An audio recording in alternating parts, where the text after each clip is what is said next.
ഉണ്ട്. പക്ഷെ ബഹു അഖല്ലു മിൻഹു, അതിനേക്കാൾ കുറവാണ്.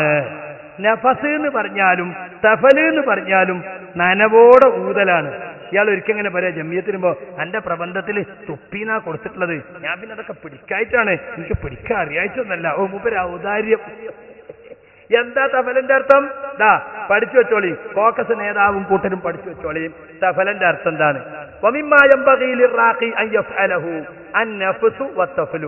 കണ്ടോ, റുഖിയ ചെയ്യുന്ന ആൾക്ക് ചെയ്യൽ അനിവാര്യമായ കാര്യങ്ങളിൽ പെട്ടതാണ് നഫസും തഫലും. വഖദ് ഖുൽനാ, നമ്മൾ പറഞ്ഞിട്ടുണ്ട്, അന്നഹുമാ നഫഖുൻ മഹരീഖിൻ, രണ്ടും തുപ്പൽ കലർത്തിക്കൊണ്ടുള്ള ഊത്താണ്. വൈന റീഖത്ത് തഫലി അക്സർ, പക്ഷെ തഫലിൽ കുറച്ച് തുപ്പലിന്റെ അംശം കൂടുതൽ ഉണ്ടാകുന്നേ ഉള്ളൂ. വഖദ് ഖീല ഇന്ന റീഖൽ നഫസി അക്സർ, ചിലർ പറഞ്ഞു നഫസിനാണ് റീഖ് കൂടുതൽ ഉണ്ടാകുക. വഖീല ഹുമാ മുതസാബിയൻ, രണ്ടിനും തുപ്പലിന്റെ അളവ് സമാണെന്നും പറഞ്ഞിട്ടുണ്ട്.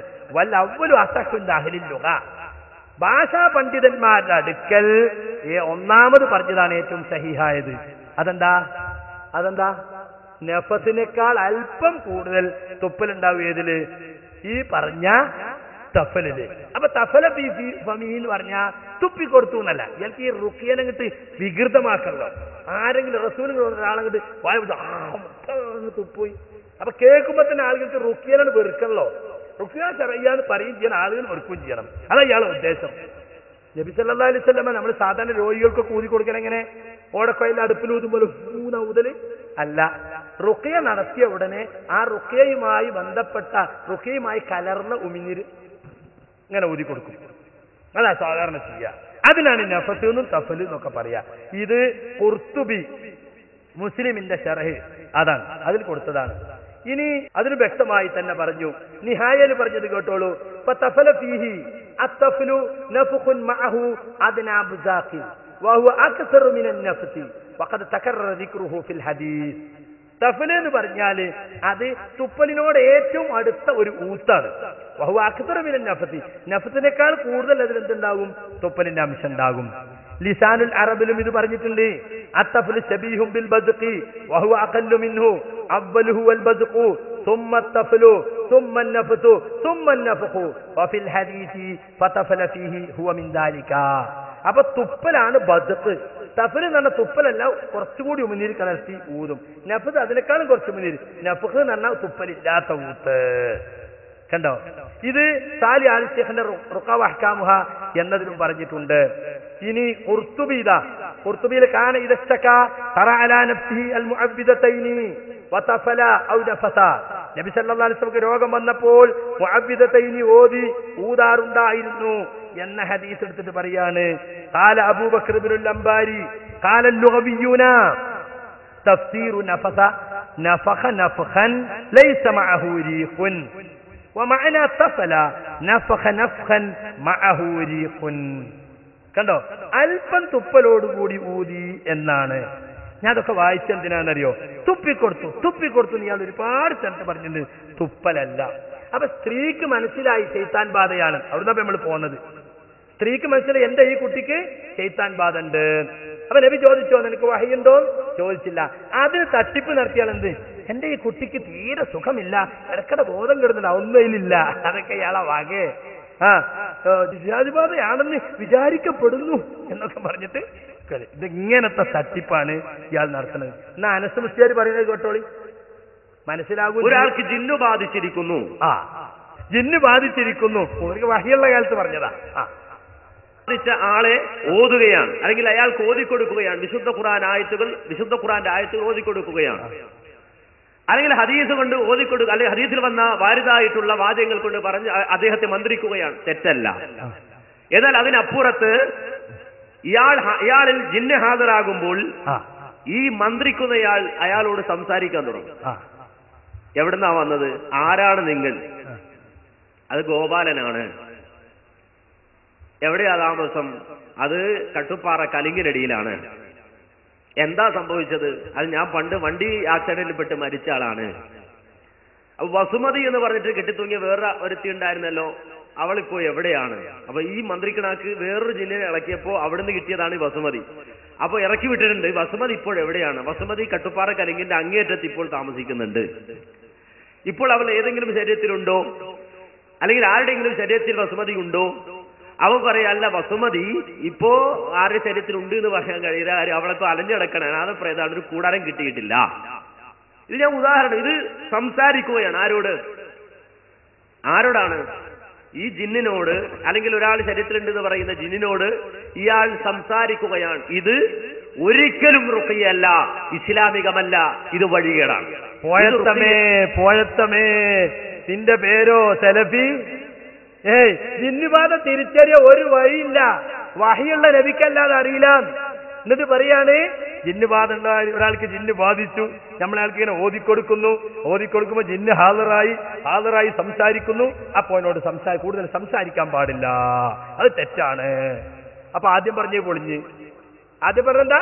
ജിന്നുബാധ റസൂലിനല്ലാതെ മറ്റാർക്കും അറിയില്ല, വഹിയുള്ള ആൾക്ക്. അപ്പൊ അനസ് മലിക്കൊന്ന് വഹിയുണ്ടോ? ഇത് ജിന്ന് ബാധിച്ചതാണ് എങ്ങനെ മനസ്സിലായി? മാത്രല്ല ഇയാൾ എവിടേക്ക് കൊണ്ടുപോയി?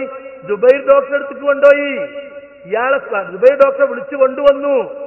പിശാച് ബാധയുണ്ടെന്ന് തോന്നിയ ഇയാളുടെ കുടുംബത്തിൽ ഒരാളെ ചികിത്സിക്കാൻ ഡോക്ടർ ദുബൈറിനെ കൊണ്ടുവന്നു. എന്നിട്ട് ഡോക്ടർ സുബൈറിന്റെ കൂടെ കയ്യാളായി നിന്ന് ഇയാള് ജിന്നിറക്കലിന് സഹകരിച്ചു. ആരാ പറയുന്നത്? ഡോക്ടർ സുബൈർ തന്നെ. കേട്ടോളി. സക്കരിയ മൗലവിയുടെ അടുത്ത് വന്ന രോഗിയെ അദ്ദേഹം വിശുദ്ധ ഖുർആൻ പാരായണം ചെയ്ത് മന്ത്രിച്ചപ്പോൾ ആ രോഗി വയലന്റ് ആവുകയും, അങ്ങനെ വയലന്റ് ആയ രോഗിയെ എങ്ങനെയാണ് കൈകാര്യം ചെയ്യേണ്ടതെന്നുള്ളതിന്റെ പരിചയക്കുറവുകൊണ്ട് അദ്ദേഹം മറ്റൊരാളുടെ അടുത്തേക്ക്, അതായത് ഖുർആൻ സുന്നത്തിന്റെ അടിസ്ഥാനത്തിൽ ചികിത്സിക്കുന്ന ഒരാളാണെന്ന് മനസ്സിലാക്കി അദ്ദേഹത്തിനടുത്ത് കഴിച്ചു എന്നുള്ളതാണ്. ഒരുപക്ഷെ അനസ്മരവ് ചെയ്ത് അതുകൊണ്ട് അത് തന്നെ ആയിരിക്കാം. പലപ്പോഴും എന്റെ അടുത്ത് രോഗികളായിരിക്കുന്ന ആളുകൾക്ക് ഇത് മാനസിക രോഗമാണോ വൈശാഖിക രോഗമാണോ എന്ന് തിരിച്ചറിയാൻ വേണ്ടി രണ്ടും കൂടെ പഠിച്ച ഒരാളെന്ന നിലയിൽ പലരും എന്നെ സമീപിച്ചിട്ടുണ്ട്. പക്ഷെ ഇവിടെ വിഷയമല്ല. സക്കരിയ മൗലവിക്കെതിരെ അനസ്മരവ് ഉന്നയിച്ച ആരോപണം എന്തുകൊണ്ട് അദ്ദേഹം തന്റെ കാര്യത്തിൽ അത് പരിഗണിക്കുന്നില്ല എന്നുള്ളതാണ്. സക്കരിയ മൗലവി ഓതിയ ശേഷം രോഗി വയലന്റ് ആയപ്പോഴാണ് പരിചയമുള്ള ഒരാളുടെ അടുത്ത് കഴിച്ചത്. മറിച്ച് അനസ്മൗലവിന്റെ അടുത്തുള്ള രോഗി എന്ന് പറഞ്ഞാൽ ഓതിയ വയലന്റാകുന്ന രോഗിയൊന്നുമല്ല. എന്നിട്ട് പോലും അത് അദ്ദേഹം പരിശോധിച്ച് നോക്കാതെ, ഒന്ന് പരീക്ഷിച്ചു പോലും നോക്കാതെയാണ് എന്നെ വിളിച്ച് ഒരു പണ്ഡിതനായ അദ്ദേഹം ചികിത്സിക്കാൻ ആവശ്യപ്പെട്ടത്. പക്ഷെ ഇപ്പൊ അദ്ദേഹം പറഞ്ഞത് MBBS ഡോക്ടർ എന്ന നിലയിലാണ് എന്നെ കൺസൾട്ട് ചെയ്തതെന്നല്ല. തീർച്ചയായിട്ടും അങ്ങനെയല്ല. അദ്ദേഹത്തിന്റെ വീട്ടിൽ പോയി വൈശാചികമായ രോഗമാണ് എന്നതിന്റെ പേരിൽ ആ രീതിയിൽ ചികിത്സിച്ചുകൊണ്ടാണ് അദ്ദേഹം എന്നെ കൊണ്ടുപോയത്. ഇനി അദ്ദേഹം അത് മറന്നുപോയിട്ടോ എന്ന് എനിക്കറിഞ്ഞൂടാ. എന്നാൽ ഓർക്കാൻ വേണ്ടിയിട്ട് അതോടനുബന്ധിച്ചുള്ള ചില കാര്യങ്ങൾ പറയുകയാണ്. അദ്ദേഹം തിരിച്ച് കാറിൽ ഞങ്ങൾ പോരുമ്പോ അദ്ദേഹം മുൻപ് ചെയ്ത സിഹറുകളെ കുറിച്ചും സിഹറ് ചെയ്ത് പ്രേമിച്ചു കിടന്ന സ്ത്രീ പുരുഷന്മാരെ അടക്കിവിട്ട കഥകളും ആലിന്റെ ഇടയിൽ അദ്ദേഹം സിഹറുകളുടെ കാര്യവും, അങ്ങനെ അദ്ദേഹം ചൂറ് പഠിക്കാൻ ഉദ്ദേശിച്ച പുസ്തകത്തെക്കുറിച്ചും ആ പുസ്തകം അദ്ദേഹത്തിന്റെ ഒരാളെ തട്ടിക്കൊണ്ടുപോയ കാര്യമെല്ലാം വിവരിച്ചെറിയുണ്ടായി. അദ്ദേഹത്തിന്റെ ജാഹിലിയ കാലത്ത് അദ്ദേഹം ചെയ്ത കാര്യങ്ങളാണ്. സക്കരിയ സലായിക്ക് ഖുർആൻ ഓതാൻ അറിയില്ലേ? പിന്നെന്തിനാ ഹിഫ്ദുർ റഹ്മാന്റെ അടുത്ത് അയച്ചത്? അനസിനറിയില്ലേ ഖുർആൻ ഓതാൻ? പിന്നെന്തിനാണ് സുബൈർ ഡോക്ടറെ വിളിച്ചുകൊണ്ട്? അപ്പൊ എങ്ങനെ മനസ്സിലായത് പിശാചിവാദൻ? അത് ഡോക്ടർ സുബൈറിനെ തന്നെ കൺസൾട്ട് ചെയ്യേണ്ട പിശാചി രോഗം അതെങ്ങനെ മനസ്സിലായി? വഹി ഉണ്ടായിരുന്നോ? ഇയാൾക്കിടക്ക് കുറെ കാലം വഹി ഉണ്ടായിരുന്ന ആളാണ് മീർസാ ഗുലാമിന്റെ വാരി. വഹയുള്ള ആൾക്കേ തിരിച്ചറിയുള്ളൂ എന്നല്ലേ അനസ് മൗലവി എങ്ങനെ തിരിച്ചറിഞ്ഞു? നേരത്തെ മൂപ്പര് പറഞ്ഞത് അബ്ദുറഹ്മാൻ സലഫിനെ സ്റ്റേജിലിരുത്തിയിട്ട് കേരള ജംഇയ്യത്തുൽമയുടെ വിശദീകരണ യോഗത്തിലാ പറയുന്നത്. ഒരാൾക്ക് ജിന്നുവാദം ഉണ്ടായി, അങ്ങനെ ഖുർആൻ ഓതി കൊടുക്കുകയാണ്. അപ്പൊ ഹാളിറായി രോഗിയുടെ നാവിലൂടെ സംസാരിച്ചു. ഇതൊക്കെ അപ്പൊ അബ്ദുറസാഖ് ബാക്കവിയും ഇവരൊക്കെ അംഗീകരിക്കുവോ? രോഗി ഹാളിറായിട്ട് നാവിലൂടെ സംസാരിക്കുക എന്നൊക്കെ പറഞ്ഞ ജംഇയ്യത്തിന്റെ വിശദീകരണ യോഗത്തിൽ പറയാണ്.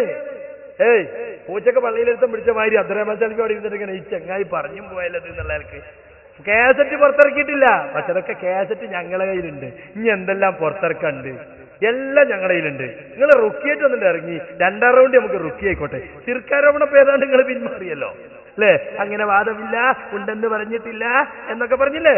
ഇതിന് നിങ്ങളെ കൊണ്ട് ഞങ്ങൾ മൂക്ക് കൊണ്ട് ചാവരപ്പിക്കും ഇൻഷാ അല്ലാഹ്. ഇറങ്ങി നിങ്ങളൊന്ന്. ഇപ്പൊ തന്നെ കണ്ടില്ലേ, റസൂലുള്ളാഹിക്ക് മാത്രമേ ജിന്നുവാദിയും തീർവാദിയും തിരിച്ചറിയൂ എന്ന് പറഞ്ഞു കോക്കസ് നേതാവ്. അയാളിപ്പോ റസൂലുള്ളാഹിന്റെ അടുത്ത് വന്ന പെണ്ണ് തിരിച്ചറിഞ്ഞതിനെ കോട്ടിമാറ്റി. സ്വന്തം അനുയായി, സ്വന്തം മൈക്കയായി നടക്കുന്ന ആള് പറയുന്നു ജിന്ന് ബാധിച്ചു, ഓതിക്കൊടുത്തു. അപ്പൊ കൂടുതൽ സംസാരിക്കാൻ പാടില്ല. ബസ്മതിയാണോ മറ്റൊന്നും ചോദിക്കാൻ പാടില്ല. ഈ തിരിച്ചറിയാത്തൊരു സംഗതിക്കിനെ പറ്റി പിന്നെ എന്തിനാ ഇങ്ങനത്തെ മസാല പറയണത്? തിരിച്ചറിയില്ല പിന്നെ സംസാരിക്കണ വിഷയം തന്നെയല്ലോ. ഈ കാലത്ത് ഒരാൾക്കും ജിന്നുബാധയാണോ സീറുബാധയാണോ തിരിച്ചറിയില്ല. പിന്നെങ്ങനെ ജിന്ന് ഹാജറാകല്, പിന്നെങ്ങനെയാ സംസാരിക്കല്? ഇനി അനസ് മുസ്ലിയാർ വേറൊന്ന് പറയാണ്, മൂപ്പര് ഒരു ജിന്ന് വന്നിട്ട് മൂപ്പർക്ക് തിരിച്ചറിഞ്ഞത് വഹയുള്ള കാലത്ത് വേറെ സംഭവം പ്രാർത്ഥനയാണ് എന്ന് പറയാൻ കഴിയില്ല. ഒരു ഉദാഹരണം പറഞ്ഞുതരാം. ഇപ്പൊ ഒരു ജിന്ന് ഇവിടെ വരികയാണ്. ആ ജിന്നിനെ സംബന്ധിച്ചിടത്തോളം ഏതെങ്കിലും ഒരു രൂപത്തിൽ ഇവിടെ വന്നു, എനിക്ക് അയാളെ കാണാം. അയാളെ സംബന്ധിച്ചിടത്തോളം അയാളെ ഞാനോട് സംസാരിക്കണം. എന്താ ജിന്ന സുഖമാണോ, എവിടുന്നാ വരുന്നത്, എങ്ങനെയുണ്ട് എന്ന് അയാളോട് സംസാരിച്ചാൽ അത് അഭൗതികമല്ല.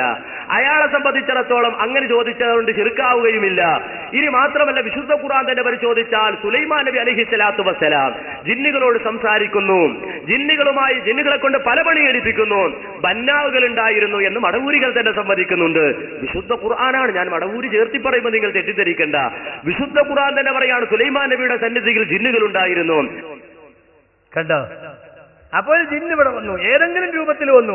അവരെ പ്രബന്ധത്തിൽ പറഞ്ഞിട്ടുണ്ട്, കറുത്ത പട്ടിന്റെ രൂപത്തിൽ വരും, കറുത്ത പൂച്ചന്റെ രൂപത്തിൽ വരും, നായിന്റെ രൂപത്തിൽ വരും, അതുപോലെ തന്നെ ഈ പറഞ്ഞ മനുഷ്യന്റെ രൂപത്തിൽ വരും, അതുപോലെ തന്നെ പാമ്പിന്റെ രൂപത്തിലും. ഏത് രൂപത്തിൽ വന്നാലും മൂപ്പർക്ക് അങ്ങനെ കാണാം. ആ മൂപ്പർ ചോദിക്കാണ്, എന്താ ജിന്നെ സുഖാണ്? മൂപ്പർക്ക് വഹിയുണ്ട്, ജിന്നാണെന്ന് തിരിച്ചറിയണ്ടേ? അങ്ങനെ തിരിച്ചറിയാൻ കയ്യിലാണ് കോക്കസ് നേതാവിന്റെ പുതിയ അരുളപ്പാടുണ്ട്. അരുളപ്പാടിനെതിരായിട്ട് പറഞ്ഞുപോയി, നിങ്ങളെ കൊണ്ട് ഞങ്ങളൊക്കെ പറയിപ്പിക്കും ഇൻഷാ അല്ലാഹ്. ഇനി മോങ്ങം അബ്ദുസ്സലാം മൗലവിയായിട്ട് ബന്ധപ്പെട്ടിട്ട് ഒരു കാര്യം കൂടി നമ്മളെ സുബൈർ ഡോക്ടർ പറയുന്നുണ്ട്. മൂപ്പര് ഒന്ന് ഇതിലൊക്കെ ബന്ധപ്പെട്ട ഒരാളല്ലേ, അതൊന്ന് കേൾക്കുക നമ്മള്. സലാം മോങ്ങം മൗലവി അദ്ദേഹത്തിന്റെ ഒരു ബന്ധു എന്റെ അടുത്ത് ചികിത്സയിലായിരുന്ന സമയത്ത് ഈ ചികിത്സയുടെ യാഥാർത്ഥ്യം എന്താണെന്ന് അറിയാൻ വേണ്ടി ഒരാളെ അശ്റഫ് മൗലവിയുടെ അടുത്തേക്ക് മദീനത്തേക്ക് അയച്ചു. അങ്ങനെ മദീനത്ത് ചെന്ന് ഇദ്ദേഹം അശ്റഫ് മൗലവിയുമായി സംസാരിക്കുന്ന സമയത്ത് തന്നെയാണ് യാദൃശ്യമായി ഞാനും ആ സദസ്സിൽ വരുന്നത്. അങ്ങനെ സദസ്സിൽ വെച്ച് അശ്റഫ് മൗലവി ആ കാര്യം വ്യക്തമായി ബോധ്യപ്പെടുത്തുകയും ഇങ്ങനെയുള്ള ചികിത്സ ഹലാലാണെന്ന് അറിയിക്കുകയും അതോടൊപ്പം തന്നെ എനിക്ക് ഈ വിഷയവുമായി റഫർ ചെയ്യാനുള്ള ഒരു പുസ്തകത്തിന്റെ പേര് അശ്റഫ് മൗലവി പറഞ്ഞു തരികയും ചെയ്യുന്നുണ്ടായി. അങ്ങനെ ഈ സലാം മോങ്ങ മൗലവിയുടെ ബന്ധുവായ ഈ പെൺകുട്ടിയെ ചികിത്സിച്ചു, അൽഹംദുലില്ലാഹ് സുഖമായി. ഇതോടൊപ്പം തന്നെ അദ്ദേഹം ഒരു ദിവസം എന്നെ വിളിച്ചിട്ട് പറഞ്ഞു, ഡോക്ടറെ നമുക്ക് മോങ്ങത്ത് ഒന്ന് പോകണം, അവിടെ ഒരു മുജാഹിദ് പ്രവർത്തകനുണ്ട്, അവിടുത്തെ ഒരു ലോക്കൽ നേതാവാണ്, അദ്ദേഹത്തിന്റെ മകളുടെ കയ്യിൽ നമ്പൂരി കൊടുത്ത് നൂല് കെട്ടിയിട്ടുണ്ട്, അത് നമുക്കൊന്ന് പറഞ്ഞ് അഴിപ്പിക്കണം. അങ്ങനെ ഞാനും മൗലവിയും കൂടെ ഒരു ദിവസം സുബഹി നമസ്കാരത്തിന് ശേഷം മോങ്ങത്തി വീട്ടിൽ പോവുകയും ഏകദേശം 1 മണിക്കൂറോളം സംസാരിച്ചിട്ട് പോലും ആ മുജാഹിദ് ലോക്കൽ നേതാവ് ആ ചര അഴിക്കാനോ എന്ന് മാത്രമല്ല, നിങ്ങളിത് അഴിച്ചു കഴിഞ്ഞാൽ ഞങ്ങൾ ഹലാലായ ചികിത്സ ചെയ്യാം എന്ന് പറഞ്ഞിട്ട് പോലും 1 മണിക്കൂർ സംസാരിച്ചിട്ട് പോലും അതിന് തയ്യാറായില്ല. അങ്ങനെ ഞങ്ങൾ ആ ശ്രമം വിപുലമായി ഞങ്ങൾ മടങ്ങിപ്പോന്നു. ഇങ്ങനെ പലതുഞ്ഞ് വെളിപ്പെടുത്താനുണ്ട്. പല നേതാക്കന്മാരും സുബൈർ ഡോക്ടർ അടുത്ത് ചെന്നത് 95% മുജാഹിദീങ്ങളാ. ഈ ഒരു റുഖിയ ശർഇയ എന്ന ചികിത്സാ രീതി ദുരൂഹമായ കാരണങ്ങൾ പറഞ്ഞ് മുസ്ലിം ഉമ്മത്തിന് നിഷേധിച്ചത് കൊണ്ട് ഒരുപാട് ആളുകൾ ശിർക്കിലേക്ക് പോയിട്ടുണ്ട്. മുജാഹിദുകളെന്ന് പറഞ്ഞു നടക്കുന്ന ആളുകൾ തലയിൽ മുണ്ടിട്ട് തങ്ങന്മാരെടുത്തേക്കും മൂല്യന്മാരെടുത്തേക്കും പോകുന്ന അവസ്ഥ വരെ എത്തി നിൽക്കുന്നു. എന്തുകൊണ്ട്? ഇസ്ലാം അനുവദിച്ച ഈ ചികിത്സയെ നൊണ്ടി ന്യായങ്ങൾ പറഞ്ഞ് മാറ്റിവെച്ചതുകൊണ്ട്. ഞങ്ങൾ പറയുന്നു ഇത് കെ എം മൗലവി പറഞ്ഞതാണ്. കെ എം മൗലവിയുടെ ഫത്വ നിങ്ങൾ എടുത്തു നോക്കൂ. അതിലെന്താ അദ്ദേഹം പറഞ്ഞത്? വിശുദ്ധ ഖുർആനിലെ ആയത്തുകൾ, റസൂലുള്ളാഹിന്റെ ഹദീസിൽ വന്ന ദിക്റുകൾ, അള്ളാഹുവിന്റെ നാമവിശേഷണങ്ങൾ എന്നിവ കൊണ്ട് മാരണമോ പിശാചിബാധയോ ഏറ്റിട്ടുണ്ടെന്ന് വിചാരിക്കപ്പെടുന്ന അവസരത്തിൽ ചികിത്സ നടത്തുന്നത് കൊണ്ട് വിരോധമില്ല. ഇറക്കിയതാരാ? മടവൂരികള്, ഇതിന്റെ ബദ്ധവൈരികൾ. 2008 പുറത്തിറക്കിയതാ. അൽ മുർഷിദിൽ 10 പതിറ്റാണ്ടുകൾക്ക് മുമ്പ് എഴുതിയതാണ്. കണ്ടോ? മുർസലി പറഞ്ഞിട്ടുണ്ട് കാലത്തിനൊത്ത ഫത്വകളാണ്, നല്ല ഘനമുള്ള ഫത്വകളാണ് എന്നൊക്കെ അതിൽ പറഞ്ഞിട്ടുണ്ട്. കണ്ടോ? അപ്പൊ എന്താ പറഞ്ഞത്? പിശാചിബാധ അല്ലാണ് കെ എം മൗലവി പറഞ്ഞത്. മാരണം എന്നത് സിഹിർ, സിഹ്ർ ബാധ പിശാച് ബാധ ഉണ്ടെങ്കിൽ ഖുർആൻ ഓതിയിട്ട് ഹദീസിൽ വന്ന ദിക്ർ ചൊല്ലിയിട്ട് അള്ളാന്റെ നാമവിശേഷണങ്ങൾ കൊണ്ട് ചികിത്സിക്കാം. അതിന് ഉറപ്പ് വേണമെന്നില്ല. വിചാരിക്കപ്പെടുന്ന അവസരത്തിൽ അങ്ങനെ നമുക്ക് വിചാരം ഉണ്ടായാൽ നിഗമനത്തിലുണ്ടായാൽ മതി, എന്നാൽ തന്നെ ചികിത്സിക്കാം. അപ്പൊ കെ എം മൗലവിയൊക്കെ അനുവദിച്ചിരുന്ന ഇത്, അതുപോലെ തന്നെ അമാനി മൗലവിയുടെ ഇസ്ലാമിക ജീവിതം എന്ന പുസ്തകത്തിൽ എന്താണ് ഖുറാഫാത്ത് ചികിത്സയും നമ്മളെ ചികിത്സ നമ്മുടെ വ്യത്യാസമെന്ന് വ്യക്തമായി പറയുന്നത് കേട്ടോളൂ. അദ്ദേഹം കുറെ റുഖ്യയുമായി ബന്ധപ്പെട്ട ഹദീസുകള് പറഞ്ഞിട്ട് പറയാണ്, ഇത്രയും ഹദീസുകളിൽ നിന്ന് ശുദ്ധഹൃദയരും നിഷ്പക്ഷമതികളുമായ ആർക്കും മന്ത്രത്തിന്റെ യഥാർത്ഥവും ഇസ്ലാമിൽ അതിന്റെ വിധിയും മനസ്സിലാക്കാവുന്നതാണ്. എന്നാൽ ഇന്ന് മന്ത്രവാദക്കാർ കാട്ടിക്കൂട്ടുന്ന പല വിദ്യകളും ഈ അടിസ്ഥാനത്തിലുള്ളതല്ല. അർത്ഥമില്ലാത്തതോ അർത്ഥമറിയാത്തതോ ആയ എന്തോ കുറെ ജപിക്കുകയും ഊതുകയും ചെയ്യുക.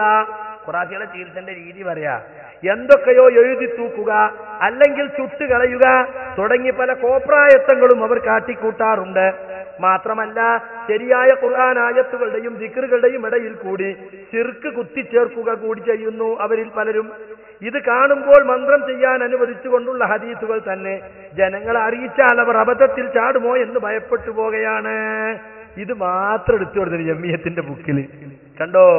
ആളുകൾ ശിർക്കിൽ പോകുന്നു പേടിച്ചിട്ടാണ്. അതിനെന്താ വേണ്ടത്? ജനങ്ങളെ ശരിക്കും പഠിപ്പിക്കണം. ഇത് ഖുറാഫാത്താണെന്ന് പറഞ്ഞിട്ട് മടവൂരികൾ രംഗത്തിറങ്ങിയ ഈ കാലത്ത് അത് ഖുറാഫാത്തല്ല, ലോകത്തുടനീളമുള്ള സലഫികൾ അംഗീകരിച്ചതാണ് എന്ന് പറഞ്ഞു കൊടുക്കണം. ഇതിന്റെ ബാക്കി എന്താ അറിയോ? അർത്ഥമറിയാത്ത അറബിയല്ലാത്ത മന്ത്രങ്ങളും മന്ത്രവാദങ്ങളും പാടില്ലാത്തതാണെന്ന് നമ്മുടെ ഫുഖഹാക്കൾ പറയുന്നു. ഇസ്മിന്റെ കിതാബ് എന്നറിയപ്പെടുന്ന മിക്ക മന്ത്രവാദ ഗ്രന്ഥങ്ങളും ഏതു ഭാഷയാണെന്നോ ലിപിയാണെന്നോ കൂടി അറിഞ്ഞുകൂടാത്ത കുറെ വികൃത ലിപികൾ നിറച്ചും ഖുർആൻ വാക്യങ്ങളും ദിക്റുകളും തലകീഴാക്കിയും ശിർക്ക്പരമായ പലതും കൂട്ടിക്കലർത്തിയും രചിക്കപ്പെട്ടിട്ടുള്ളതാണ്. അതാണ് മുസ്ലിയാക്കന്മാരും തങ്ങന്മാരെയൊക്കെ ചികിത്സ. ഇസ്മിന്റെ കിതാബ് എന്ന് പറയുന്ന ഖുറാഫാത്ത് കിതാബ്, ശൈത്താൻ ഉണ്ടാക്കിയ സിഹ്റിന്റെ കിതാബ്, അതനുസരിച്ച് അവർ പ്രവർത്തിക്കുക. ഇടയിലൊരായത്തുൽ കുർസിയോ ഒരു കുല്ലൊന്നൊക്കെ ഉണ്ടാവും. പക്ഷെ അല്ലാത്തവരെ വിളിച്ച് പ്രാർത്ഥിക്കല്, ജിന്ന് നേതാക്കന്മാരുടെ സഹായം ചോദിക്കല്, ഇതൊക്കെ അതിലുണ്ടാകും. പിന്നെ ശിർക്ക്പരമായ പലതും കൂട്ടിക്കലർത്തും. അപ്പൊ അവരടുത്ത് പോകാനും പാടില്ല, അവരെ കൊണ്ട് ചികിത്സ തേടാനും പാടില്ല. തൗഹീദുള്ള ആളത്താണ് ഇത് ചെയ്യേണ്ടത്. റസൂൽ തിരുമേനി സല്ലല്ലാഹു അലൈഹി വസല്ലം ഒരു ചികിത്സകനോ വൈദ്യനോ ആയി അറിയപ്പെട്ടിരുന്നില്ല. എന്നാൽ പല ചികിത്സയും അവിടുന്ന് ചെയ്തിട്ടുണ്ട്. ചെയ്തതൊന്നും ഫലിക്കാതിരുന്നിട്ടുമില്ല. അവിടുന്ന് ചിലപ്പോൾ മരുന്നുകൊണ്ട് മാത്രം ചികിത്സിക്കും, ചിലപ്പോൾ ദിക്ർ, ദുആ, ഖുർആൻ എന്നിവ കൊണ്ട് ചികിത്സ നടത്തും. അതിനും ചികിത്സ എന്നല്ലേ പറയാ കണ്ടോ. ദിക്ർ, ദുആ എന്നിവ കൊണ്ട് ചികിത്സ നടത്തും. മരുന്നും മന്ത്രവും ഒരുമിച്ച് ചെയ്തിട്ടുള്ളതായും കാണാം.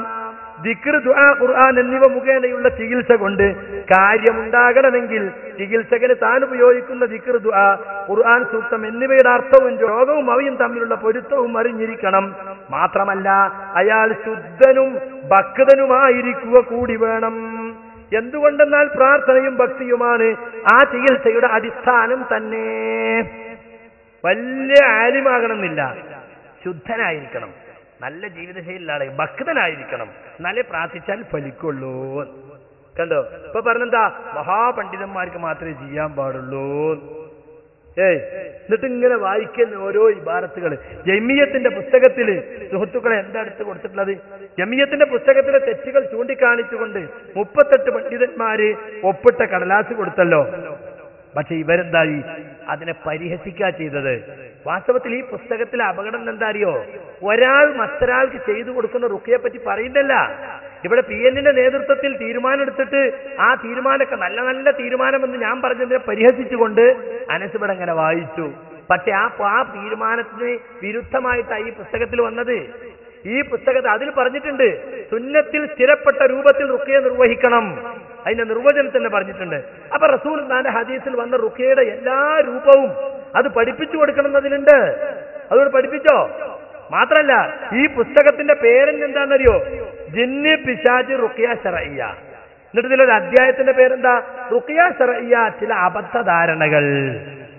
അപ്പൊ നമ്മൾ വിചാരിക്കും സുബദ്ധധാരണ ഇതിന്റെ മുമ്പുണ്ട്. ഇല്ല, അബദ്ധധാരണ മാത്രമേ പഠിപ്പിക്കണേ, സുബദ്ധധാരണല്ല. കേട്ടോളൂ ഇവിടെ. എന്നാൽ ഇസ്ലാം പഠിപ്പിച്ച ദിക്റുകൾക്കും പ്രാർത്ഥനകൾക്കും അപ്പുറത്ത് മറ്റെന്തൊക്കെയോ ആണ് റുഖ്യ ശർഇയ്യ എന്ന് തോന്നിപ്പിക്കുന്ന തരത്തിലുള്ള ചില പ്രചാരണങ്ങൾ നമുക്ക് കാണാൻ കഴിയും. അപ്പൊ ദിക്റും ദുആയും മാത്രമാണ് റുഖ്യ. കണ്ടോ? ഒരാൾക്ക് രോഗബാധയുണ്ടായാൽ ക്ഷമിക്കുകയും രോഗശമനത്തിനായി അള്ളാഹുവോട് മാത്രം പ്രാർത്ഥിക്കുകയും നിശ്ചയിക്കപ്പെട്ട മരുന്നുകൾ ഉപയോഗിച്ച് ചികിത്സിക്കുകയും ചെയ്യാനാണ് ഇസ്ലാം പഠിപ്പിക്കുന്നത്. അപ്പൊ എന്തേ ഉള്ളൂ? പ്രാർത്ഥിക്കുക, മരുന്ന് ഉപയോഗിക്കുക. അവിടെ പി എൻ അബ്ദുൽ പതിന് ഈ പുസ്തകം ഇറക്കുന്നതിന് മുമ്പ് ഇതിന്റെ കോപ്പി അയച്ചു കൊടുത്തിരുന്നു ഇമെയിലിലൂടെ പി എൻ അവിടെ ഒരു വാചകം ചേർത്ത് കൊടുത്തു, അല്ലെങ്കിൽ റുഖ്യ ഉപയോഗിച്ച് ചികിത്സിക്കുകയും ചെയ്യാനാണ് ഇസ്ലാം പഠിപ്പിക്കുന്നത്. കണ്ടോ? അപ്പൊ മരുന്നും പ്രാർത്ഥനയും റുഖ്യയുണ്ട്. റുഖ്യ ഒഴിവാക്കിയിട്ട് അവർ കൊടുത്തിരുന്നത്. അപ്പൊ ഇവിടെ നല്ല നല്ല തീരുമാനം എടുത്ത പി എന്നിന്റെ നേതൃത്വത്തിൽ ആ പി എന്ന് കൊടുത്ത തിരുത്തുവർ സ്വീകരിച്ചില്ല. ആദ്യം അദ്രഹ്മാൻ സലഫി പറഞ്ഞിരുന്നു വസ്വാസ് മാത്രമേ ഉണ്ടാക്കുള്ളൂ. എന്താണ് ആദം നബിയെ ബാധിച്ച ബാധ? വസ്വാസാകുന്ന ബാധ ഒക്കെ വസ്വാസ. പറഞ്ഞ സീറും കൂടി വസ്വാസിൽക്കാണ് മൂപ്പരെത്തിക്കുക. അല്ലേ? മൂസാ നബിക്കുണ്ടായതെന്താ? തോന്നൽ. ആ തോന്നൽ തന്നെയാണ് റസൂലുള്ളാഹിക്കുണ്ടായത്. ഒരേ വാക്കാണ് എന്നൊക്കെ പറഞ്ഞിട്ട് തഹീലിന്റെ സിഹിർ മാത്രം അംഗീകരിക്കുന്ന അവസ്ഥ. ഇതൊക്കെ സുഹൃത്തുക്കളെ, ഇത് റസൂലുള്ളാഹി ചികിത്സിച്ചത് ഇവരെ കൃതിയിൽ എടുത്തു കൊടുത്തിട്ടുണ്ട്. ജമിയത്തിൽ നമുക്ക് ഇവർ കൊടുത്ത പ്രബന്ധത്തിൽ അനസും അനീഫയും കൊടുത്തതിലുണ്ട്. ഉസ്മാൻ ഇബ്നു അബിൽ ആസ് എന്ന റസൂലുള്ളാഹിന്റെ സഹാബി, തായിഫിലെ ഗവർണർ, അദ്ദേഹത്തിന് ബാധ ഉണ്ടായി. എന്നിട്ട് റസൂലുള്ളാഹിന്റെ അടുത്ത് വന്നു. എന്നിട്ട് റസൂലുള്ളാഹിയുടെ വായിലിങ്ങനെ ഹൂ എന്നിട്ട് ഊതിയിട്ട് ഉഖ്റുജ് അതുവല്ലാ എന്ന് പറഞ്ഞു. ചിലതിൽ നെഞ്ചിലൊരു കൊട്ടി എന്നുണ്ട്. അപ്പൊ അതൊക്കെ തെളിവാക്കിയിട്ട് നബി ചികിത്സിച്ച് കുറെ കാലം ഇയാൾ ചോദിച്ചു, ഒരൊറ്റ സഹാബി ചികിത്സിച്ചതുണ്ടോ? തെളിയിച്ചാൽ ഞാൻ പൊതുജീവിതം അവസാനിപ്പിക്കും എന്ന രീതിയിലൊക്കെ സംസാരിച്ചു. എന്നാൽ സഹാബി ചികിത്സിച്ചത് ഈ പുസ്തകത്തിൽ എടുത്തു കൊടുക്കാൻ വേണ്ടി ഖാരിജയുടെ ഹദീസ് പി എൻ എടുത്തു കൊടുത്തു. അത് ഇവർ സ്വീകരിച്ചില്ല.